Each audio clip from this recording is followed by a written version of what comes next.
નગરપાલિકાના કોન્ટ્રાક્ટર તેજુ રાજપૂતની કથિત મિલીભગત, શ્રીરામ એજન્સીના માલિક તેજુ રાજપૂતની એસએમસી અધિકારી સુજલ પ્રજાપતિ સાથે મિલીભગત, બધાની મિલીભગતથી ડિમોલિશન થયાનો દાવો. એસએમસી અધિકારી સુજલ પ્રજાપતિ અને તેજુ રાજપૂત સ્થળ પર ભેગા હતા. તેજુ રાજપૂતે મોસીન ફ્રૂટવાળા પાસે મંગાવ્યું હતું જેસીબી. ભૂતિયા ડિમોલિશનમાં સૌથી મોટો રોલ સુજલ પ્રજાપતિએ ભજવ્યાનો ઘટસ્ફોટ છે. એસએમસીની તપાસ કમિટી પર પણ સવાલ ઉઠ્યા છે. 4 દિવસ વીતી ગયા છતાં પણ નક્કર કાર્યવાહી નહીં કરવાનો આરોપ. સુરતના નાસિરનગર ભૂતિયા ડિમોલિશન કેસની તપાસ તેજ બની છે. રસ્તાના રેકોર્ડ જોવા માટે સિટી સર્વે વિભાગમાં પહોંચી એસએમસીની ટીમ. અલગ અલગ વિભાગોમાં ડોક્યુમેન્ટ મેળવવા તપાસમાં જોતરાઈ ટીમ. ડિમોલિશન થઈ ગયા બાદ રસ્તો શોધવા નીકળી તપાસ ટીમ. સુરેન્દ્રનગરના વઢવાણમાં ઐતિહાસિક કૂવો તોડાતા લોકોમાં રોષ છે. દબાણ શાખા દ્વારા કૂવાની દિવાલ તોડી દેવામાં આવી છે. કૂવાની દિવાલ તોડી પડાતા રહીશોએ નોંધાવ્યો છે વિરોધ. ઐતિહાસિક વારસાનું સંરક્ષણને બદલે ડિમોલિશન કરવાનો આરોપ છે. કૂવાને ફરીથી મૂળ સ્વરૂપ બનાવી જાળવણી કરવા ઉઠી છે માંગ. જામનગરના બેડી વિસ્તારમાં ગેરકાયદે બાંધકામો ઉપર મેગા ડિમોલિશન. સાયચા ગેંગના ગેરકાયદે દબાણો પર બુલડોઝર ફરી વળ્યું છે. કોઈ અનિચ્છનીય બનાવ ન બને તે માટે પોલીસનો ચુસ્ત બંદોબસ્ત ગોઠવાયો છે. જેસીબી અને ટ્રેક્ટરો સહિતની મશીન દ્વારા બાંધકામો તોડી પાડવાની કાર્યવાહી. 16 કરોડ 50 લાખની કિંમતનું 918 ચોરસ મીટર જગ્યા ખુલ્લી કરવામાં કાર્યવાહી.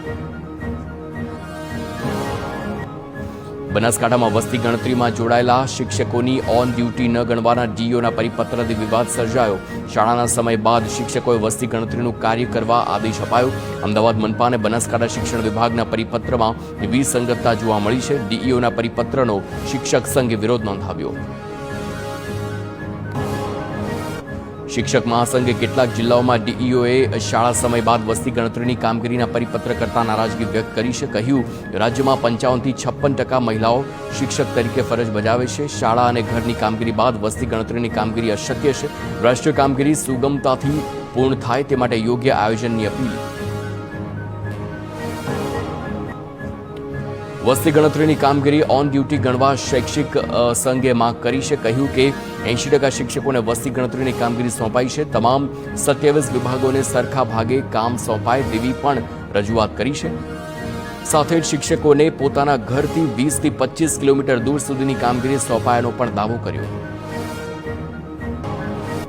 મહેસાણામાં ખારી રૂપેણ નદીમાં પ્રદૂષિત પાણીથી માછલીઓના મોત નિપજ્યાનો આરોપ છે. કરસનપુરાથી સુજાણપુરા નદી સુધીના કાળા પાણીથી અસહ્ય દુર્ગંધ ફેલાઈ તો કરસનપુરાની 2 કંપનીઓ સામે કેમિકલયુક્ત પાણી છોડવાનો આરોપ લગાવાયો છે. પ્રદૂષણ મામલે દેલવાડા ગ્રામ પંચાયતે ટીડીઓને રજૂઆત કરી. સાથે જીપીસીબીએ તપાસ કરી કાર્યવાહીની ખાતરી આપી. જામનગર શહેર ભાજપ કાર્યાલય ખાતે લિફ્ટ અચાનક બંધ પડી છે. ટેકનિકલ ખામીના કારણે અચાનક જ લિફ્ટ અટકી પડી, જેના કારણે અડધો કલાક સુધી એક વ્યક્તિ લિફ્ટમાં ફસાયો હતો. ફાયર બ્રિગેડની ટીમે વ્યક્તિને સુરક્ષિત બહાર કાઢ્યો.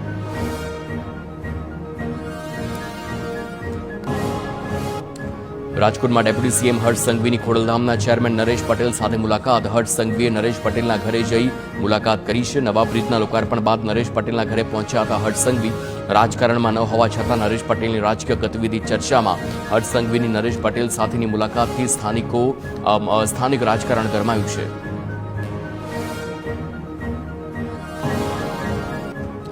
ગીર સોમનાથમાં તલાલાના ધારાસભ્ય ભગવાન બારડના આકરા પ્રહાર. સ્થાનિક સ્વરાજની ચૂંટણી 2027ની ધારાસભ્યની ચૂંટણીની જેમ લડાઈ.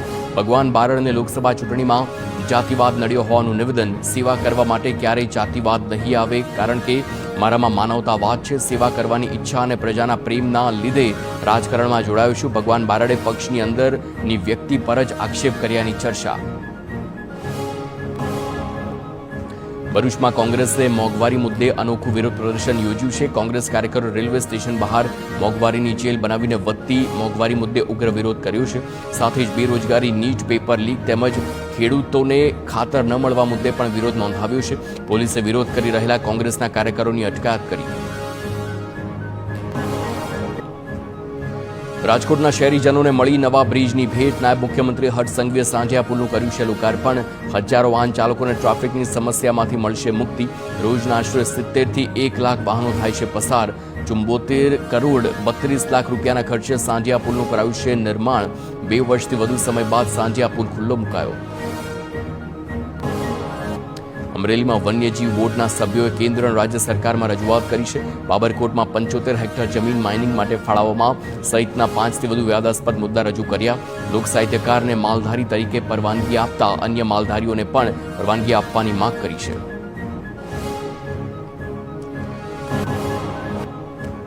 મહીસાગરમાં છેતરપિંડી કેસમાં ફરાર 2 મહિલા આરોપીઓ ઝડપાઈ છે. એસઓજીએ ગોધરા અને નડિયાદથી બંને મહિલા આરોપીઓની ધરપકડ કરી છે.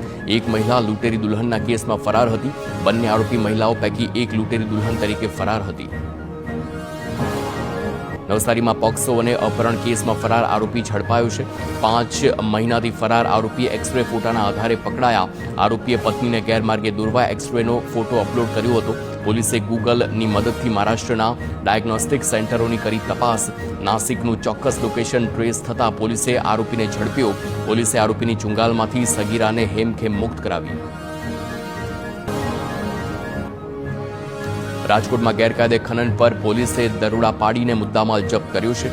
આ સાથે જ બાતમીના આધારે જસદણ તાલુકાના દેવપરા ગામે પથ્થરનું ગેરકાયદે ખનન ઝડપાયું છે.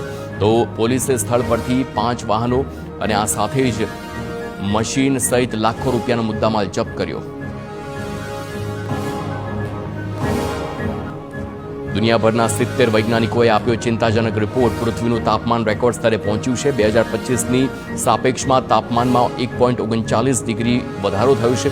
2030 સુધીમાં તાપમાનમાં 2 ડિગ્રી સુધીનો થઈ શકે છે વધારો. ગરમીના કારણે સમુદ્રની સપાટીમાં ચિંતાજનક વધારો છે.